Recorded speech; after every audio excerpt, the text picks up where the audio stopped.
Altivos y orgullosos, los altos elfos estaban inmersos en la magia antigua, y sus habilidades marciales no tenían rival.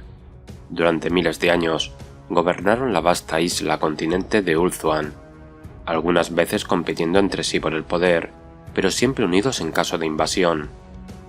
Tal fue su destreza que ningún enemigo logró derrotarles realmente. Más allá de sus fronteras, sus elegantes flotas dominaban los mares, transportando a los ejércitos de Ulthuan hasta cualquier rincón del mundo.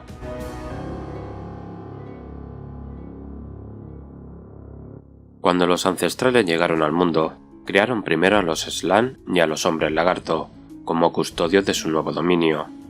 La siguiente raza que alzaron fue la de los elfos, cuyos descendientes se llamaron a sí mismos los Asur, pero que los hombres conocieron como altos elfos.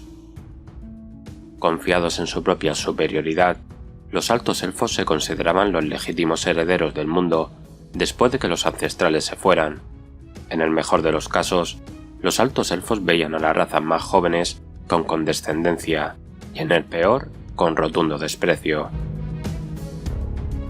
Quizá por su exceso de orgullo, la historia de los elfos fue una guerra casi constante. Al principio, sin embargo, los elfos eran místicos y sabios en lugar de guerreros. De todas las razas introducidas en el mundo, eran los elfos quienes tenían la mayor afinidad con la energía primigenia conocida como magia. Los ancestrales crearon un reino para los elfos, alzando la isla de Ulthuan del lecho oceánico. Fue en este verde reino donde los elfos aprendieron de los ancestros el arte de manipular magia, y aquí, milenios después, todavía gobernaban.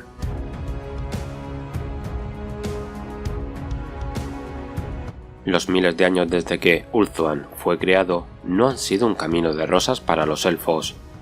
La primera catástrofe que les alcanzó fue el colapso de los enormes portales construidos por los ancestrales. Con la caída de los portales, los ancestrales desaparecieron, nadie supo por qué se fueron o a dónde, y el mundo quedó inundado en energía mágica y caos en estado puro. Criaturas antinaturales cobraron existencia como de la nada, y los hijos de los ancestrales se vieron de repente acosados por todas partes por monstruos engendros y entidades demoníacas. Fueron los elfos quienes se enfrentaron a este abrumador desafío. Cuando las oleadas de caos llegaron a las costas de Ulthuan, el resto de los habitantes del mundo de Warhammer se encogieron en los refugios improvisados que pudieron encontrar, pero los elfos se mantuvieron firmes. Conducidos por el primero y más poderoso de los reyes Fénix, Aenarion, y protegidos por los hechizos mágicos de sus poderosos magos, los elfos fueron capaces de detener la incursión original del caos y luego hacerla retroceder. Fue una victoria comprada con sangre y sacrificio, y aunque no lo sabían, sería el mayor logro de la raza elfa. Pero fue una victoria envenenada, ya que para poder alcanzarla, Aenarion eligió empuñar la espada de Kaine, arrojando la maldición de la locura sobre él y sus descendientes. Es más, su gran victoria alimentó la vanidad y el ego de los elfos, que desde entonces se consideraron superiores al resto de razas del mundo.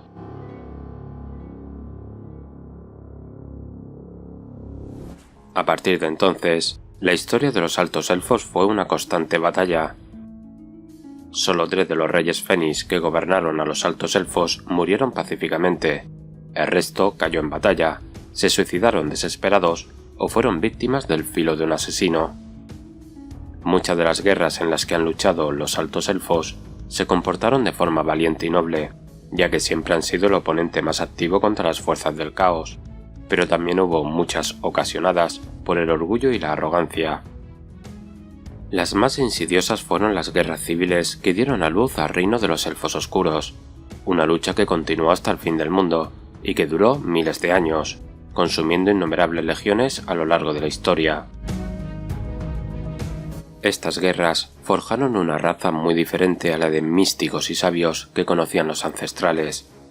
Aunque los altos elfos seguían siendo los mayores exponentes de las artes mágicas, sus ejércitos se convirtieron en los más profesionales y disciplinados de esta nueva era de guerras.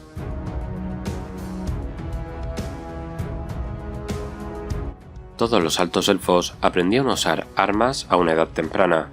Se decía que aprenden a disparar con arco antes de poder leer, y cómo empuñar una espada antes de poder escribir. Las habilidades que aprenden en su juventud se traducían en que los altos elfos eran expertos guerreros para cuando alcanzaban la madurez. Esta multitud de luchadores mortíferos, una raza entera preparada para la guerra, formaba la espina dorsal de los ejércitos de Ulthuan. Equipados con armaduras de excelente forja, armado con arco o lanza y escudo, las radiantes huestes de Ulthuan poseían una destreza sobrenatural que hacía que los hombres del viejo mundo parecieran torpes y salvajes simios en comparación. Y a pesar de su pericia, estos ciudadanos soldado no eran más que las milicias de un ejército de altos elfos. Complementándolos había todo un despliegue de formaciones de élite, cuyas habilidades marciales eran realmente excepcionales, aunque otras razas contaban con guerreros que eran físicamente superiores en cuestión de fuerza bruta. Ninguno podía igualar la diestra elegancia y las veloces reacciones de los altos elfos. Un guerrero alto elfo estaba tan compenetrado con su espada que podía decapitar a un orco en carga con un solo golpe bien colocado, poniéndose a un lado con una mueca desdeñosa para dejar que el cadáver pase de largo, y con su afilada arma limpia y lista antes de que el cuerpo descabezado de la bestia haya llegado a caer al suelo. Las más numerosas de estas tropas de élite fueron los famosos yelmos plateados, los nobles caballeros élficos que luchaban en la vanguardia de cada ejército de los altos elfos. La visión de los rayos de sol brillando en sus lanzas y en sus armaduras pulimentadas arrojaba esperanza cuando todo parecía perdido. Más veloz aún era la grácil caballería de los guardianes, que vigilaba las costas de Elirion, cabalgando sobre corceles élficos tan ágiles y caprichosos como el viento de poniente. La caballería élfica más pesada la formaban los famosos príncipes dragón de Caledor, descendientes de aquellos que para guerrear montaban sobre dragones en eras pretéritas, con armaduras mágicas que les permitían lanzarse a toda velocidad a través de una tormenta de fuego sin chamuscarse ni siquiera una de sus cejas perfectamente arqueadas. Junto a estas formaciones de caballería tenemos a los aurigas de Tiranoc y Gracia, estos últimos tirados no por corceles élficos, sino por los feroces leones blancos que merodeaban en las montañas de ese reino místico. La doma de bestias fue un arte respetado en Ulthuan, ya que los elfos poseían un vínculo natural con las nobles criaturas de esa isla. Leones, águilas y dragones fueron leales aliados y llevaban a los Asur a la guerra con entusiasmo. La caballería y los aurigas de los reinos de los altos elfos estaban igualados en valor y habilidad con su infantería de élite. Los miembros de la silenciosa Guardia del Fénix, gracias a las visiones otorgadas por el propio Asurian, sabían cómo fallecerían y aún así defendían a los señores élficos con sus vidas. Los habilidosos maestros de la espada de Hoed golpeaban con la velocidad de rayo, incluso con las espadas de dos manos con las que ejercitaban sin cesar su destreza marcial. Y los leones blancos de Gracia, tan feroces como indica su apelativo, empuñaban hachas elegantemente curvadas que podían cercenar cuellos con tanta facilidad como talaban abedules en su tierra natal. Sobre cualquier hueste de altos elfos planeaba una bandada de enormes y majestuosos dragones que acompañaban a los elfos a la guerra desde los tiempos del Gran Cataclismo. Se decía que en los últimos años incluso los dragones más ancianos se despertaron de su sueño por el clamor de la guerra. Los ejércitos de altos elfos iban a la guerra dirigidos por los mayores héroes de la época. El general de un ejército de altos elfos habrá estudiado el arte de la guerra desde la infancia, memorizando los ensayos y tratados establecidos por los mejores comandantes altos elfos que sirvieron antes que él. Esas obras, escritas por Caledor I y Bel-Coradris, permiten que un general alto elfo pueda recurrir a un cúmulo de sabiduría militar inimaginable para los tácticos inferiores. Además, la perspicacia militar de cada comandante sería reforzada por los conocimientos de hechicería y habilidades mágicas de los mejores magos. Incluso los magos dragón más jóvenes podían invocar una tormenta pirotécnica, ya que los altos elfos eran auténticos maestros de la magia. Es esta combinación de tropas excepcionalmente hábiles, liderazgo experto y hechicería consumada lo que hacían que un ejército de altos elfos fuera una fuerza tan mortífera. Con esta hueste de batalla tan entrenadas, los altos elfos imponían su voluntad en todos los rincones del mundo, ya sea en tierra o mar, puesto que sus flotas no tenían rival en velocidad ni en fuerza. Engreídos y orgullosos, extremadamente seguros de sí mismos y habilidosos en las múltiples artes de la guerra, los altos elfos no tenían remordimientos a la hora de usar una fuerza imparable para lograr sus fines. Sabían que es su sino dar forma al destino del mundo, y pobres de aquellos que se interpusieran en su camino.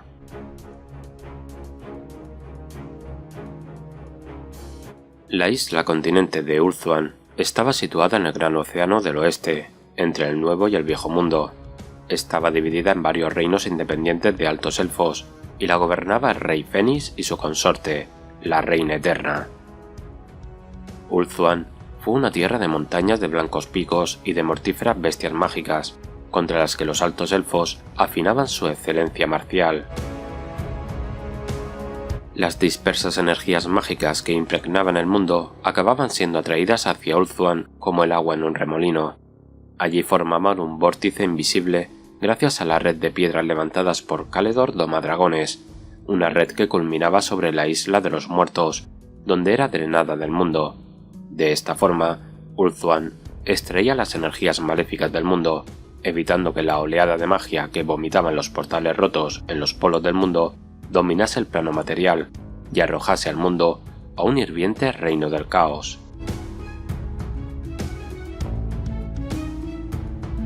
Los grandes dragones de las montañas Espinazo del Dragón fueron los fieles aliados desde tiempos inmemoriales de los altos elfos. La mayoría de ejércitos de los altos elfos incluían al menos una de estas antiguas bestias, que incluso permitían que los héroes o magos de esta raza los cabalgasen en sus lomos para ir a la batalla. Los dragones fueron criaturas enormes y serpenteantes de aterradora fuerza, capaces de hacer pedazos a un enemigo con sus formidables garras y colmillos, y que podían inmolar a regimientos enteros de soldados con una ráfaga de su ardiente aliento. Ithilmar era un metal de gran rareza, que solo se encontraba en un lugar de Ulthuan.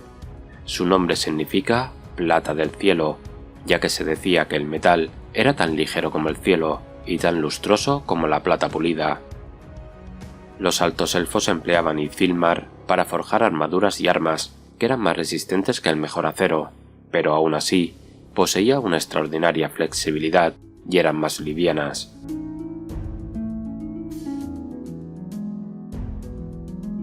Cada 10 años, la corte de la Reina Eterna realizaba un peregrinaje por el mar hasta la oculta Torre del Sol, al sur del Ecuador. Solo la reina podía contener la lenta invasión de la luna Mos-Relief, que acontecía con cada eclipse. Junto a ella iba la flota real de Ulthuan, transportando una inmensa hueste con sus mejores tropas y una docena de dragones lunares volando a su lado. La hueste de batalla real se abrió paso enfrentándose a los extraños habitantes de la Tierra de los Mil Dioses, luchando contra tribus de guerreros con cabeza de tigre, manadas de leones alados y tropas de guerreros simios con 6 brazos, que estaban molestos por la intrusión de los elfos en sus dominios. Al llegar a la torre, la Reina Eterna ofrecía su propia sangre lunar en un gran ritual que aseguraba que Mos-Relief se mantendría a raya durante otra década. Así era la senda de los elfos, salvar el mundo y no esperar nada a cambio.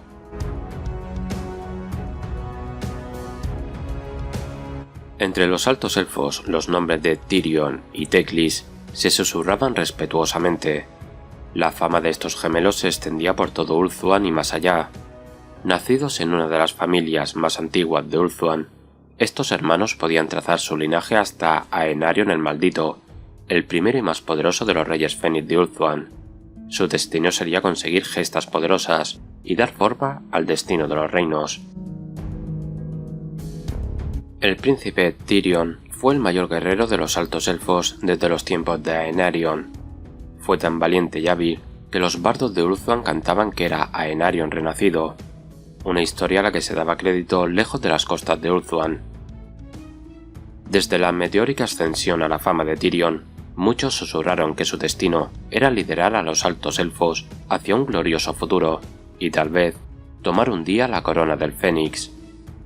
Si Tyrion escuchó esos cotilleos, no les prestó atención, ya que era inquebrantablemente leal a Finúbar. Tyrion solo se preocupaba de su doble tarea, proteger a Ulthuan y a su reina eterna. Sin embargo, la segunda no solía ser vista como una tarea, ya que era la llamada de su corazón. Fue conocido que Tyrion era el consorte de Alariel desde hacía muchos años. Aunque Tyrion fue un gran guerrero, no era político y solía decir lo que pensaba y buscar la verdad donde otros preferirían el silencio.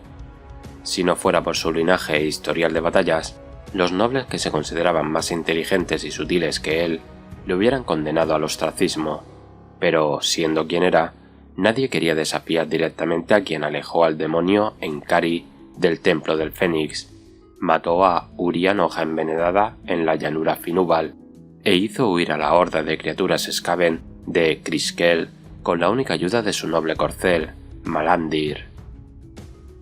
Tyrion no solo contaba con el patrocinio real, sino que contaba con muchos de los mayores héroes de Ulthuan entre sus mejores amigos y aliados. De hecho, algunos elfos susurraban que Finúbar había ordenado formar un consejo de guerreros a Tyrion, un grupo que solo respondiera ante el rey Fénix. Por desgracia, el futuro de Tyrion no fue el esperado. A lo largo de los milenios, todos aquellos de la línea de Morelion, el hijo de Aenarion, fueron víctimas de una terrible maldición. Esta ha tomado muchas formas y ha pasado de generación en generación, tomando la forma de la locura de espíritu o la debilidad del cuerpo, o de formas mucho más insidiosas. Tyrion parecía no haber sido afectado, aunque algunos susurraban que sus bajos estados de ánimo y su mal genio eran signos iniciales que se debían tener en cuenta. Puede que el mayor defensor de los altos elfos se desvaneciera un día en la tragedia o la locura, algo que ocurrió en el fin de los tiempos, convirtiéndose en la encarnación de Kaine el Destructor. Pero hasta aquel día, aquellos que amenazaron Ulthuan se enfrentaron a Tyrion, heredero de Aenarion. Teclis es el hermano gemelo de Tyrion, aunque sería difícil encontrar dos gemelos más diferentes. Mientras que la maldición de Aenarion no produjo efectos hasta la última hora del mundo, sí produjo que su hermano fuera débil y frágil. De hecho, su cuerpo solo podía sostener a Teclis gracias a las pócimas mágicas que consumía. Sin embargo, nadie, y mucho menos Tyrion, veía a Teclis como el hermano débil. Sencillamente su destino seguía otro camino. Teclis había sido bendecido con un talento para la magia que le hacía destacar, no solo entre el resto de los hechiceros de Ulthuan, sino en todo el mundo. Aunque no era algo que se dijera en Nagaroth, el rey brujo accedía a decir que Teclis era superior a él, y desde la batalla de la llanura Finúbal tuvo buen cuidado de no entrar en conflicto directo con su joven primo. Se llegó a decir que el poder de Teclis se asemejaba al del gran nigromante Nagas, así que fue una suerte que se dedicara a enfrentarse a los poderes del caos y la muerte. Los gemelos también difieren en sus acercamientos estratégicos. Mientras que Tyrion consideraba la protección de Ulthuan como su principal tarea, Teclis buscaba proteger todo el mundo. Ese fue el motivo que le llevó a ayudar a Magnus el Piadoso durante la Gran Guerra contra el Caos y a fundar los colegios de magia del Imperio al acabar esta. Desde entonces, Teclis viajó a muchas otras tierras, compartiendo su sabiduría con aquellos que la necesitaban y usando su magia para detener a las oscuras fuerzas del caos. De esta forma la leyenda de Teclis perduró, mucho después de que los héroes de la espada se hubieran olvidado, ya que sus acciones dieron forma no solo a una batalla o campaña, sino al futuro del propio mundo.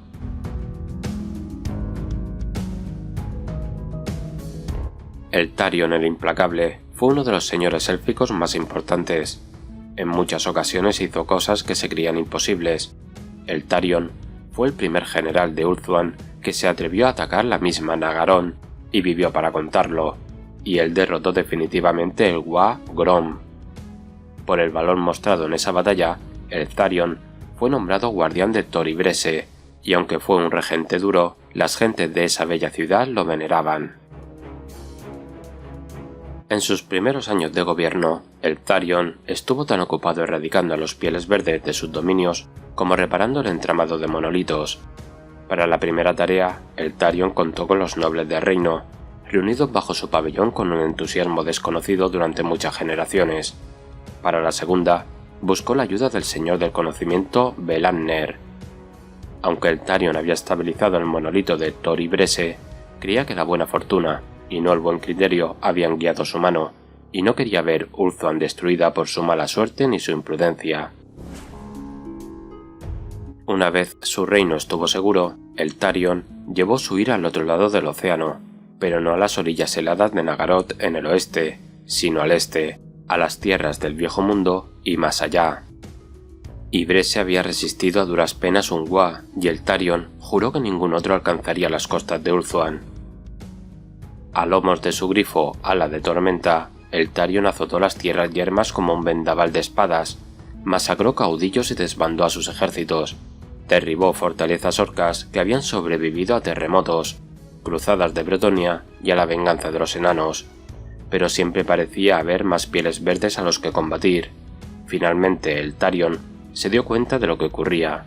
Su reputación había alcanzado tales proporciones que los caudillos iban al encuentro de su ejército porque el Orejota sería una buena pelea. Eso puso fin a la campaña de el Tarion en las tierras yermas. Entonces supo que continuar no acabaría con la amenaza de piel verde. Al regresar a Ibrese, el Tarion entrenó a sus ejércitos y fortificó sus ciudades aún mejor que antes. Si otro Wa llegase a las orillas de Ulthuan, el pueblo de Ibrese y su implacable guardián estarían preparados.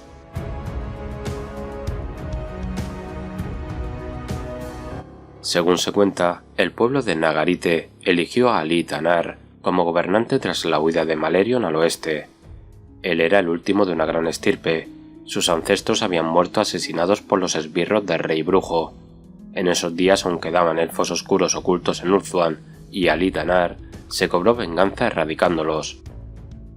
Los enemigos que no morían en la batalla eran crucificados en los árboles, donde los viajeros podían contemplar su final, y cada vez que atacaba y quemaba un campamento enemigo, su fama crecía.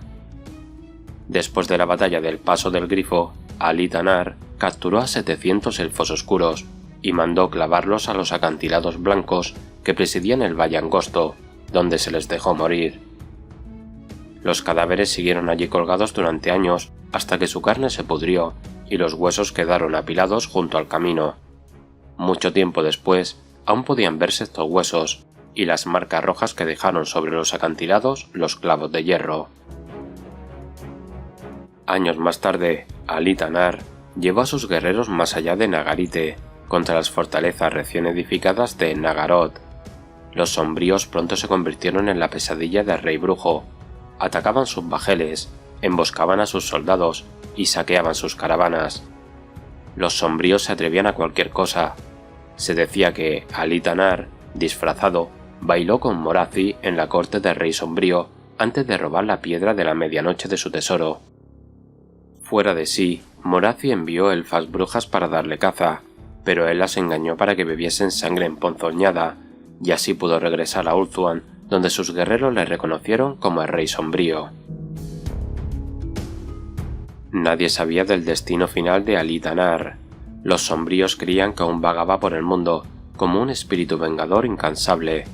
Decían que en la noche más oscura de la estación de la helada se podía ver a una figura vestida de gris arrodillada ante la tumba de Eothlir, reflexionando cabizbaja y en silencio sobre los sangrientos actos que vendrían con el próximo año.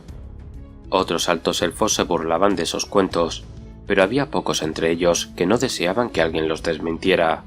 Pero si alguien tenía que temer al rey sombrío, ese era Malerion, pues la venganza de Alit Anar llegaría.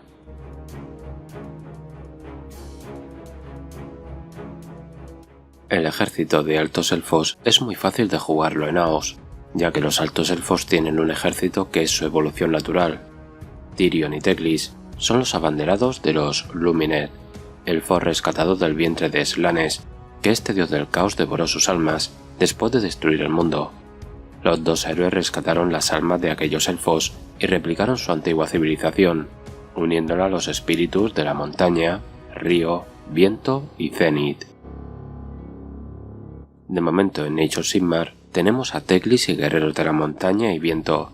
Parece ser que próximamente vendrán los guerreros de río, y seguramente quede la guinda final con el Zenith y Tyrion. Estas miniaturas de guerreros arqueros, a caballo, lanceros y espaderos pueden ser utilizados perfectamente en un ejército del viejo mundo, e incluso la balista Luminet como lanzavirotes. Una evolución del concepto de elfos maestros de las artes mágicas y marciales que encajan en ambos mundos.